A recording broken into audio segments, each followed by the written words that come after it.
Welcome to this video, first in a series of marriage coaching. To begin with, I'm going to introduce myself. I am a celebrant, and for the last 14 years, I have been designing and officiating wedding ceremonies for couples who come from all over the world. I'm based in Cannes, south of France, and people generally come here. In my earlier career, I worked in the London Theatre on the administration side, and my boss was a lovely man. He would have been a young man in the 1930s, and he had a very particular view on marriage. Obviously, he knew a lot of the pretty young starlets, people in the London Theatre and so forth, and he had this view that once a pretty starlet got married, she became gate-legged, like a gate-leg table, he said. And I think it was the tradition in marriage, it came from the previous century, I think, where once a woman had secured her husband, she was secure for life. And the security meant that she may not try so hard, put it that way. And of course, in the 21st century, things are very, very different. Women have a lot more independence. They have their own careers. Very often, both partners in a marriage are working. And so the demands are very different from those traditional times. So to say a little about marriage coaching, or I prefer to call it marriage conversations. I am not a therapist, so the conversations are much more along the line of coaching, of going towards an intention or an objective that you have as an experience for your marriage. Now, when I'm doing weddings, I take no responsibility for what happens after the wedding day. My job is to create a fantastic occasion, very romantic, and in the south of France it is. And that's the end of it. That's my job.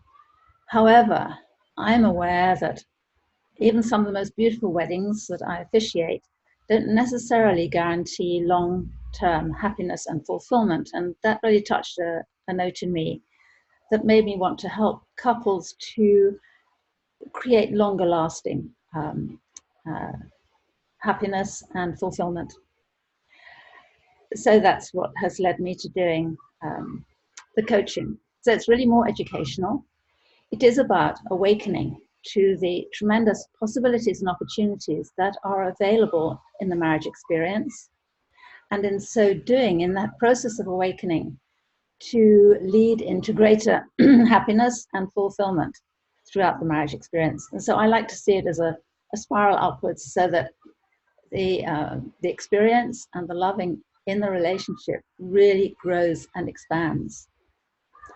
And it's possible to do that. I've seen it happen. So I'm moved to support couples who would like to pursue that kind of approach. It's not hard at all. I think sometimes marriage can be challenging, but it doesn't necessarily have to be.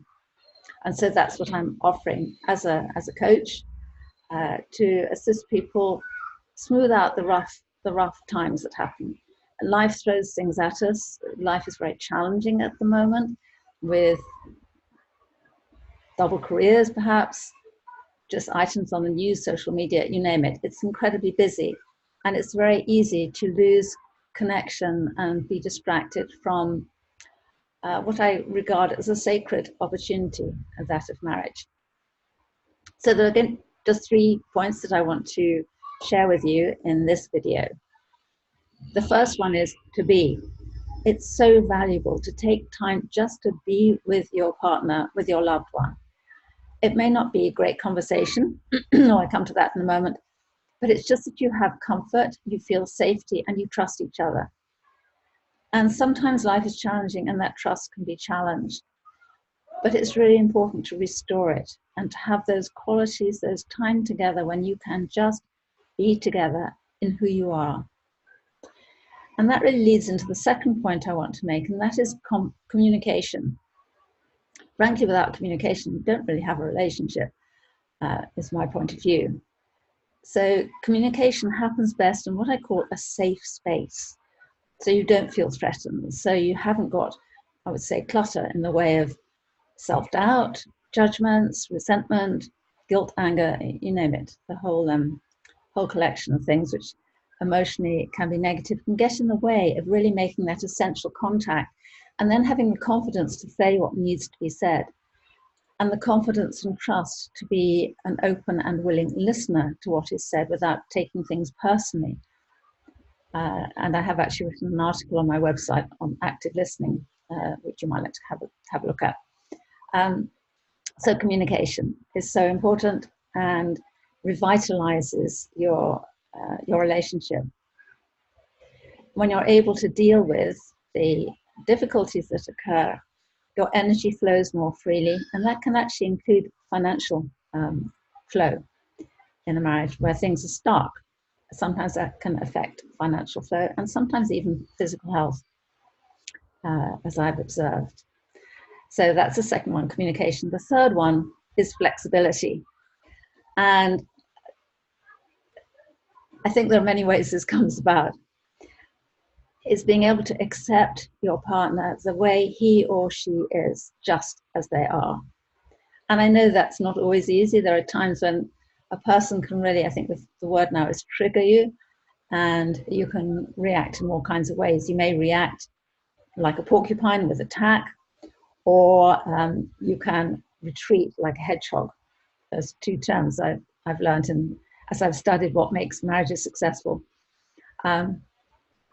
And of course, the greatest one is tolerance, I think, where whatever happens, you accept and you tolerate, and you don't go into an emotional free fall down if your partner does something that upsets you. And I think the key to this, a big key to this, is being forgiving, developing a forgiving nature. In my experience, what it takes to be forgiving is a tremendous resource of loving in yourself. And the loving that you call upon from within you goes not only into the partnership through forgiveness, but that loving you access and resource for yourself in the partnership, it spreads out. It spreads out to your family, to your children, to your parents-in-law even, and even your workplace and the community around you. Forgiving is a precious gift, but you can certainly learn it within the environment, I would say, of marriage. And finally, with flexibility, a sense of humor is just so important, to see the funny side in life. Many years ago when I was doing presentations, I wanted to learn how to be funny in my presentations, because I think laughter is a great healer. And I wrote to, I think she's South African born, and don't even know if she's still alive, but Sheila Stiefel.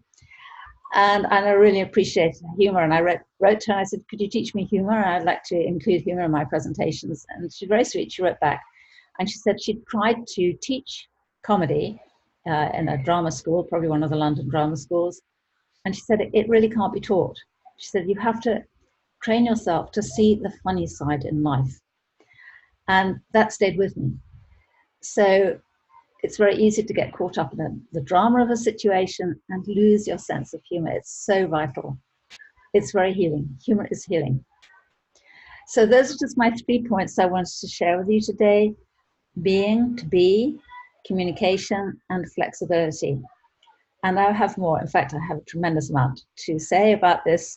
I divorced in 1997. And since that time, I've really been studying in many different ways what it takes to make for a successful marriage. So I have lots of keys and suggestions to offer.